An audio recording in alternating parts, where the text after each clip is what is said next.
I feel embarrassed saying this, but sending $2,100 a month is tough with my living expenses, even if it's for my grandchild. He might get mad, but can you, as his wife, tell him about this? I received a call from my mother-in-law, Barbara, while I was in my final month of pregnancy. Confused, I asked her what she meant. Sending money? What are you talking about? You just had your baby, right? When I sent a gift for the baby, my son told me you guys are struggling and to send $2,100 every month for the grandchild. You didn't know about this? Wait, what? Hold on. But my baby hasn't been born yet. What? Now it was her turn to be stunned. I carefully explained that my due date was 3 weeks away and the baby was still in my belly. Then in shock, she muttered, Then what on earth was my son? Huh? We had no idea of the terrible truth that would soon come to light. My name is Ellen, a 31-year-old married woman. I used to be a civil servant.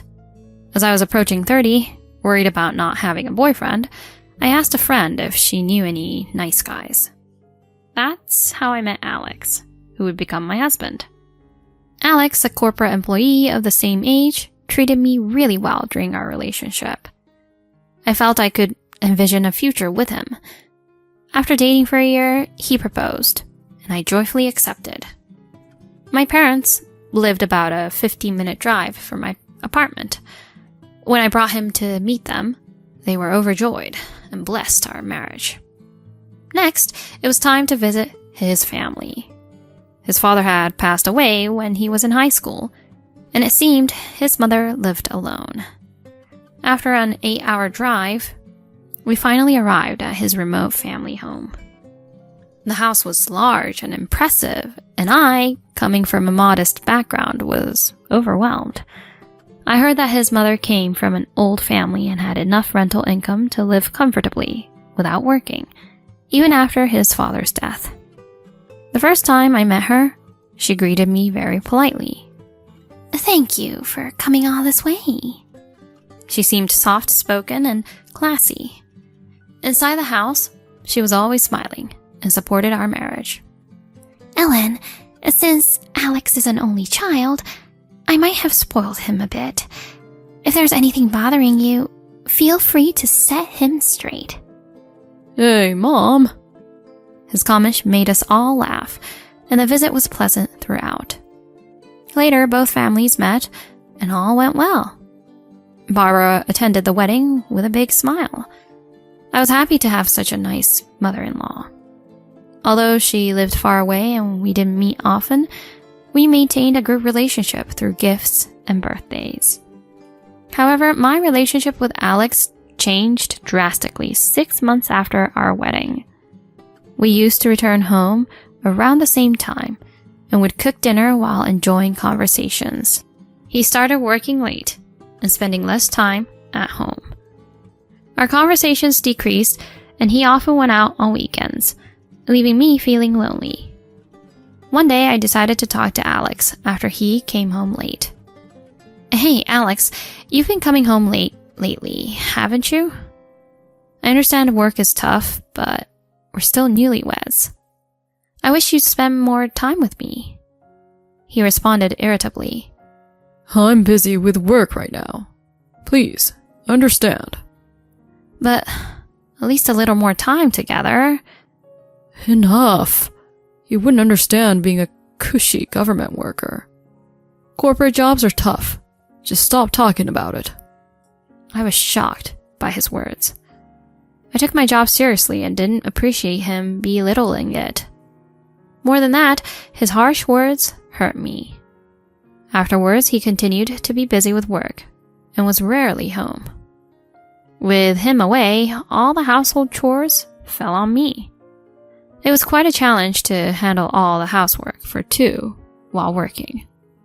We still talked normally and had an intimate life, but I always felt dissatisfied. Then, during our first year of marriage, I discovered I was pregnant It'd be nice to have a child soon, wouldn't it? It was the pregnancy we had hoped for. After using a test kit, I went to my OBGYN to confirm the pregnancy.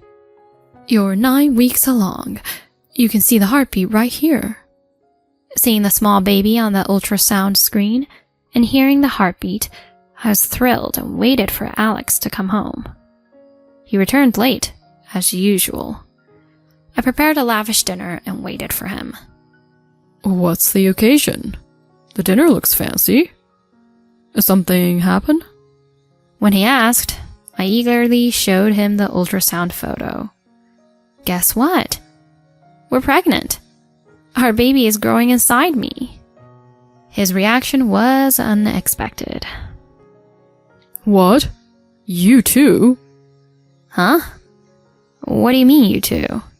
Is someone else we know pregnant? Puzzled, I asked him. He coughed exaggeratedly. No, I mean, you are? Oh, okay. Yeah, I am. Aren't you happy? Of course I'm happy. It's our long-awaited child. He said that and gently touched my stomach. At that time, I had no doubts and was wrapped in happiness. Soon after, I started experiencing severe morning sickness. It was worse than I imagined, like being seasick all day, often bedridden. Naturally, I couldn't do any housework. One day, when Alex came home late and found me in bed, he asked, Hey, are you sleeping? Where's my dinner? Oh, I'm sorry. The morning sickness was so bad I couldn't cook. I apologized, feeling guilty, but he clicked his tongue. You're not using morning sickness as an excuse to skip housework, are you? What? No, I really feel terrible. Pregnancy isn't an illness. Stop being so lazy. That's not fair. As I stood speechless, he left the house again. I never expected to be treated like this during my pregnancy, and I was just dumbfounded. Afterward, although my morning sickness subsided, my husband remained distant. He was still busy with work, doing overtime and working on weekends, hardly ever at home. Feeling vulnerable during my pregnancy, I tried to express this to him, but he just gave short, indifferent responses. As I entered my 6th month of pregnancy and it became more stable, I decided to tell my mother-in-law about it. When I called her after a long time, she sounded delighted to hear from me. Hi, Ellen. What's up? Hi, Barbara. I haven't been in touch for a while. I have some news to share. I'm pregnant and due in 4 months. She was overjoyed at the news. Really? I'm going to have a grandchild? That's wonderful. I can't travel easily because it's far, but I'll bring the baby to meet you after it's born. Thank you. Can I send something for you to eat during pregnancy? After I happily agreed, she asked me. I haven't heard from Alex at all. Is he doing okay? Are you two getting along? I hesitated for a moment, not wanting to reveal the truth to such a kind woman. I said we were doing fine and soon ended the call. Even at 8 months pregnant, Alex was rarely home. He didn't participate in choosing a name for the baby and often went on business trips, returning home late on weekdays. I worried about whether everything would be okay with the baby coming soon, but by then I had gotten used to his absence. As my due date approached, I struggled to walk with my protruding belly, having finished almost all preparations for the baby's arrival. Then I received a call from Barbara. A call from Barbara? I wonder what it's about. She rarely calls me. Thinking that, I answered the call. Hello, Barbara. Hi, Ellen. It's been a while. How are you and the baby doing? I responded while feeling the baby move. Yes, the baby is active right now. That's good to hear. Actually, I called today because... She hesitated to continue. What's wrong, Barbara? I feel embarrassed saying this, but sending $2,100 a month for the grandchild is tough on my finances. Alex might get mad, but can you talk to him about it? I asked her, not understanding. Sending money? What do you mean? You just had your baby, right? When I sent a gift for the baby, my son told me you guys are struggling and to send $2,100 every month for the grandchild. Didn't you know? Hold on. But my baby hasn't been born yet. What? Now it was her turn to be surprised. I explained that my due date was 3 weeks away and the baby was still in my belly. She then murmured, Then what on earth was my son? Huh? She revealed, her voice trembling. Alex told me you hated me and didn't want me to call. And then a month ago, he said the grandchild was born and asked me to send a gift. That's not true. I don't hate you at all. And as I just said, my baby hasn't been born yet. So what happened after that? I told him I wanted to see my grandchild at least once. He said he'd bring the baby and told me not to bother you. I was shocked to think you hated me that much, but I was happy to meet my grandchild. As I nodded, she continued. A few days later, Alex showed up alone with the baby and left quickly. I thought it was your child, so when he asked for money for the grandchild, I couldn't refuse. When I asked about the day he came, it was the same day he had told me he was on a business trip. I confided in her about his absence and the way he treated me during my pregnancy. After hearing everything, she pondered for a while. Ellen, I have an idea. I listened to her suggestion and nodded firmly. Weeks passed, and as my due date was just 5 days away, I stood in front of an apartment and knocked on the door. A woman peeked out. A salesperson at this hour? I'm busy with a baby. Please leave. I wedged my foot in the door and spoke in a low voice. You're Kate, right? You know me, I'm Alex's wife. The woman's face turned pale, but I pushed my way into the house. Opening the living room door, I saw Alex, frozen in surprise, and a baby sleeping in a crib. Ellen, what are you doing here? I'm here too. Before he could respond, my mother-in-law appeared behind him. What? Mom too? Let's have a talk, shall we? I made the pale-faced Kate and Alex sit together, with my mother-in-law and me facing them. How did you find this place?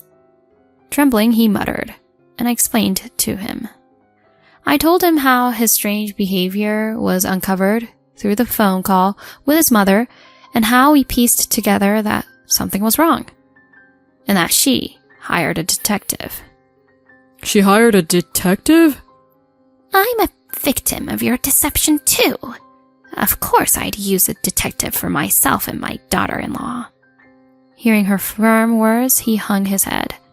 Now, tell us the truth with your own mouth. He started to speak reluctantly. He met Kate, a temp worker at his office, about 6 months after our marriage. He found her attractive and made a move. Kate was okay with them being married, so they began a relationship. Eventually, she got pregnant, and it was certainly his child. Then I announced my pregnancy, and Kate, maybe feeling competitive, said she wanted to keep the baby too. She realized she had gone too far to turn back and decided to have the baby.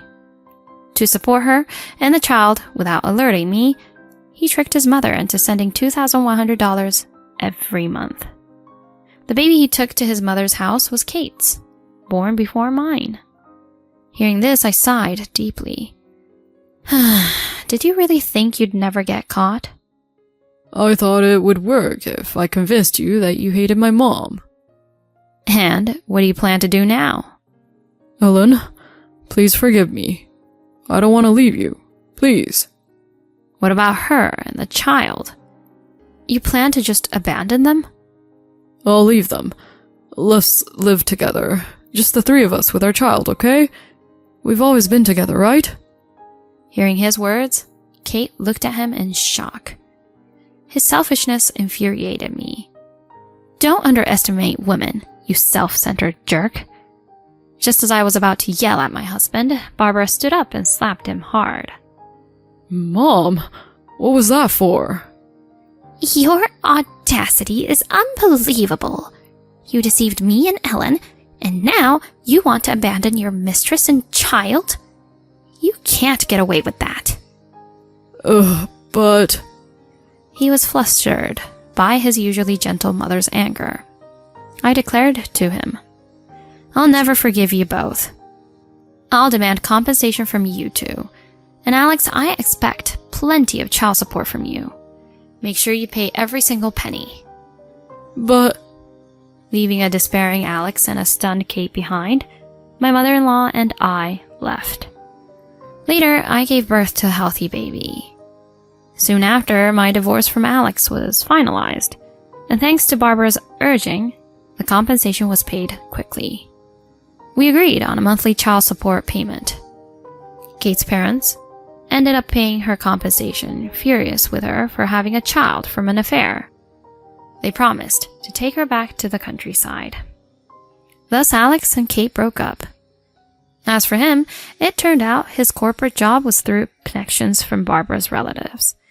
His affair with Kate had already become a rumor at work, but he couldn't be fired due to the connections. But Barbara told her relatives to fire him, resulting in him losing his job. She then handed him over to an acquaintance's fishing boat. Now, having lost everything, he's working hard on the boat every day. I'll make sure he pays the child support, she assured me, and I was grateful. As for me, I returned to my parents' home with my newborn, living peaceful days.